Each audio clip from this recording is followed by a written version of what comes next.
একটা মজার জিনিস দেখেন, এই যে চেকটা, এই চেকটার যে অ্যাকাউন্ট হোল্ডার উনি স্বাক্ষর দিয়ে দিছে, স্বাক্ষর দিয়ে তারিখও ঠিকঠাক লিখে দিছে। লিখে দেওয়ার পরে এই যে ব্যাংকে ইনস্ট্রাকশন দিয়ে দিছে যে পে টু জিল্লু, মানে জিল্লুকে 8,000 টাকা দিয়ে দেওয়ার জন্য। জিল্লু এখানে একটা চালাকি করছে। চালাকিটা কিরকম?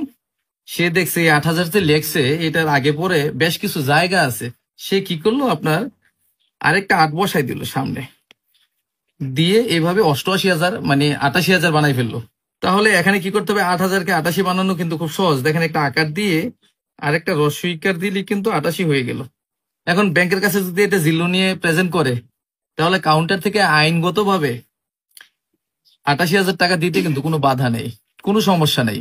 এখান থেকে আমাদের শিখতে হবে যে আমরা যখন একটা চেক লিখি এবং অন্য কাউকে এই চেকটা দেই, তখন চেক লিখার ক্ষেত্রে এই যে টাকার অঙ্ক যেখানে লিখি এবং কথায় যেখানে লিখি, সেই জায়গায় যে গ্যাপগুলো, সেই গ্যাপগুলো আমরা এইভাবে টেনে টেনে ফিল আপ করে দিব। কেন ফিল আপ করে দিব? যেন এটার উপরে অন্য কিছু লেখার আর সুযোগ না থাকে। যেমন এখানে 8 লেখার আগে আমার বেশ কিছু জায়গা ছিল, আমি যদি এইভাবে টান দিয়ে বন্ধ করে দিতাম, আবার এই 8,000 লেখার যেখানে এটা শেষ হচ্ছে সেখানে যদি এইভাবে টান দিয়ে আমি ক্লোজ করে দিতাম বিষয়টা, তাহলে কিন্তু আর এখানে কোনো সংখ্যা বসানো, আগে পিছে সংখ্যা বসিয়ে এই চেকের অ্যামাউন্টের কোনো চেঞ্জ আনতে পারতো না এবং আপনার আসলে এই চেকটাকে ট্যাম্পারিং করার সুযোগ পাইতো না।